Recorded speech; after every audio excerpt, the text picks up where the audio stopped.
खान हूँ। चंद खबरें आपके सामने में रख देता हूँ। एक तो पंजाब असम्बली की तहलील को लेकर बहुत ज़्यादा रोला पड़ा हुआ था, इस पे सबके अपने अपने खदशात थे, लेकिन ये खबर मैं आपको कंफर्म कर देता हूँ और ये खबर मेरे पास अभी थोड़ी देर पहले आई है। मेरे अपने सोर्स ने मुझे ये बताया है, क्योंकि मैंने उससे सवाल पूछा, उसने मुझे कंफर्म किया कि वाकई में ऐसा हुआ है। एक समरी है जिस पे पंजाब असम्बली की तहलील की जो समरी है वो परवेज़ इलाही ने इमरान खान साहब के हवाले मुबैना तौर पर कर दी है। सोर्सेज ये खबर दे रहे हैं और मैंने जब कंफर्म किया अपने एक सोर्स से तो उसने कहा जी बिल्कुल ये हो चुका है और इमरान खान साहब को मिल गई है। तो ये परवेज़ इलाही साहब का एक दानिशमंदाना फैसला है, क्योंकि इससे वो अपनी अगली जो सियासत है उसको भी महफूज रख सकेंगे, क्योंकि सियासी मुस्तकबिल पाकिस्तान तहरीक इंसाफ के साथ है, सियासी मुस्तकबिल PDM की जमातों के साथ नहीं है। ये तो बात क्लियर है और कुछ बातें और मुझे पता है, लेकिन उनको हम बचा रखते हैं, फिर किसी वक्त बात करेंगे। कुछ चीज़ों का फैसला जो है वो वक्त को करने दिया जाए, वक्त फैसला करेगा कि किसी मामले के ऊपर किसका मौक़िफ़ ठीक था। वक्त बता देता है, वक्त सबसे अच्छा जज करने के लिए एक तरीक़ाकार होता है, एक पैरामीटर होता है। बहरहाल इमरान खान साहब ने एक ऑफ़र की है और इससे पहले जो फैसल वाडा साहब हैं उन्होंने कहा इमरान खान के हुक्म पर सूबाई असम्बलियाँ टूटती नज़र नहीं आ रही, और उन्होंने कहा कि इमरान खान के हुक्म पर पंजाब और KP के हुकूमत टूटती नज़र नहीं आ रही। और जो उन्होंने ट्वीट किया मैं आपको पढ़ के सुना देता हूँ। सर, आपके हुक्म और ख्वाहिश के मुताबिक ना तो पंजाब हुकूमत टूटती नज़र आ रही है, ना KP हुकूमत। निज़ाम ऐसे ही चलता रहेगा। सर, बंद गली से निकलें, टेबल पर बैठें और सिस्टम में रहते हुए इस निज़ाम को बदलें। मनफी सियासत जो आपके इर्द गिर्द सांप कर रहे हैं, इसका कोई फ़ायदा नहीं, ये सांप पहले ही ले डूबे हैं। बहरहाल ये फैसल वाडा साहब कह रहे हैं, जिन्होंने खुद इमरान खान साहब की तहरीक को और उनकी चीज़ों को काफ़ी डैमेज करने की कोशिश की, ख़ास तौर पे उनके लॉन्ग मार्च को, और लोगों को खौफजदा भी किया कि वहाँ गोलियाँ चलेंगी और वहाँ पे बंदे बहुत सारे मर जाएंगे, लाशें दी जाएंगी। तो फैसल वाडा साहब बहुत सारी बातें अरशद शरीफ साहब के केस के बारे में भी कर चुके हैं, लेकिन अभी तक तमाम तरह हमदर्दियों के बावजूद उन्होंने जो उनका बुनियादी हक था कि वो जाते और उनकी फैमिली को मिलते और उनके साथ बातचीत करते, वो फैसल वाडा साहब ने नहीं किया। नून लीग ने भी इसमें एक प्रोपेगेंडा किया। अदम एतमाद की तहरीक या एतमाद का वोट लेने का किसी भी वक्त कहा जा सकता है, ये अता तारड़ कह रहे हैं। वज़ीर आज़म के जनाब मुशीर हैं, मामले खुसूसी हैं, और उन्होंने ये कहा कि हंगामी एक इजलास हुआ है शहबाज शरीफ साहब की ज़ेर निगरानी, और उसके बाद उन्होंने एक प्रेस कॉन्फ्रेंस की। उनका परवेज़ इलाही को इक़्तिदार के लिए मरते हुए देखा है।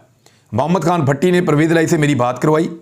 परवेज़ इलाही ने मुझसे उस्मान बुज़दार के खिलाफ तहरीक अदम एतमाद जमा करवाने को कहा। यानी अब वो जो तहरीक अदम एतमाद जिसको जरदारी का जादू कहा जा रहा था और ये कहा जा रहा था कि आसिम अली जरदारी एक जादूगर हैं, उन्होंने उस्मान बुज़दार को उड़ाने का बंदोबस्त कर दिया है और ये सब मिलकर हमने किया है, जिस चीज़ के क्रेडिट लिए जा रहे थे PDM की जमातों की जानिब से, अब वो बता रहे हैं कि ये तो कारनामा परवेज़ इलाही साहब का था, उन्होंने कहा था। तो लोग आपकी बात पे क्यों यकीन करें? कल तक आप कहते थे आप बहुत बड़े तुर्रम खान हैं, आपने उस्मान बुज़दार की हुकूमत ख़त्म की है और हमजा शहबाज को लाकर वज़ीर आला पंजाब बनाया। अब आप ये कह रहे हैं कि वो परवेज़ इलाही ने आपको कहा था। तो वो सबको समझ आ रही है कि इस वक्त आप ये मौक़िफ़ क्यों इख्तियार कर रहे हैं। तो परवेज़ इलाही की ख्वाहिश के ऊपर हमने ये किया था।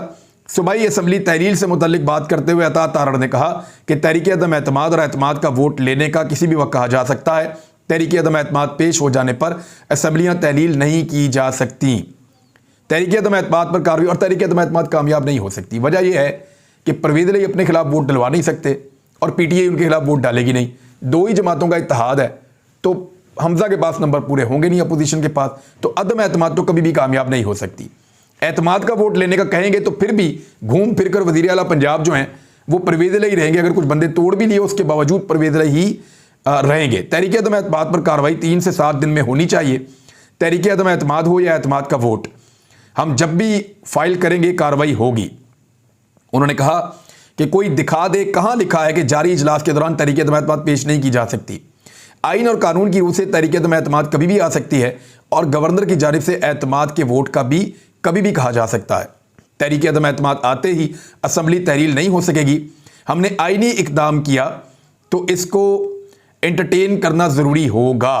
ये बिल्कुल ठीक कह रहे हैं कि अगर तहरीक अदम एतमाद पेश कर देते हैं और वो आ जाती है तो फिर उसके ऊपर पहले वोटिंग होगी, और जब वो वोटिंग नाकाम हो जाएगी, और ये 3 दिन के अंदर हो सकता है, जैसे ही वो वोटिंग नाकाम हो जाएगी तो परवेज़ इलाही साहब जो हैं वो असम्बलियाँ तहरील कर सकते हैं।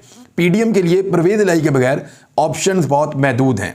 और मैंने आपसे कहा था कि ये पैगाम बाकायदा PDM की हुकूमत को दे दिया गया है कि एस्टेब्लिशमेंट इस वक्त उनके साथ उस तरह खड़ी नहीं हो सकती यानी पाकिस्तान चलाने के, पाकिस्तान के मामलात में तो एस्टेब्लिशमेंट हुकूमत के साथ चलेगी, और अगर ये अपना टेन्योर पूरा करते हैं तो एस्टेब्लिशमेंट हर चीज़ में मदद करेगी। लेकिन पॉलिटिकली इनके मुखालिफिन को दबाने के लिए एस्टेब्लिशमेंट का मूड ऐसा लग नहीं रहा फिलहाल। मैं फिलहाल का लफ्ज़ इस्तेमाल कर रहा हूँ, इस लफ्ज़ को आप याद रखिएगा। फिलहाल ऐसा दिखाई देता है कि शायद एस्टेब्लिशमेंट ने यह फैसला किया है कि हमें इस मामले से बाहर रखा जाए। और मेरे पास जो इंफॉर्मेशन है वो भी यही है कि यह पैगाम पहुंचा दिया गया है कि आप इमरान खान से बात कर लें, उसको कायल कर लें, उसके साथ इंतखाबात का टाइम फ्रेम तय कर लें और उसमें आप चीज़ों को रिजॉल्व कर लें।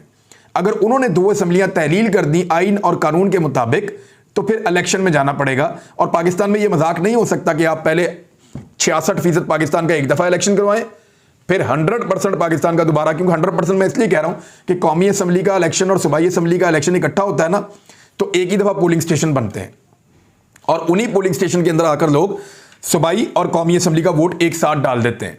लेकिन अगर आप सूबाई असम्बलियों का वोट पहले डलवा देंगे तो दोबारा 100% पाकिस्तान का इलेक्शन होगा, क्योंकि कौमी असम्बली का वोट भी वहीं पे आके डलेगा और दोबारा वही सारी एक्सरसाइज होगी। तो ये दुगने पैसों से लगभग 70% ज्यादा पैसे लगेंगे 2 मरतबा इलेक्शन करवाने से, और पाकिस्तान की इकॉनमी इसका बोझ नहीं उठा सकती। इमरान खान साहब ने जो एक ऑफर की है, ये ऑफर बड़ी रीजनेबल है इस वक्त, अगर इसके ऊपर गौर किया जाए। हुकूमत को मौका देते हैं, हमारे साथ बैठें वरना असेंबलियां तहलील कर देंगे, ये इमरान खान साहब ने कहा है। पाकिस्तान तहरीक इंसाफ के चेयरमैन और साबिक वज़ीर आज़म इमरान खान ने कहा कि ये इलेक्शन का नाम नहीं लेते, ये इलेक्शन से डरे हुए हैं, हम इनको मौका देते हैं, हमारे साथ बैठें वरना हम असेंबलियां तोड़ देंगे।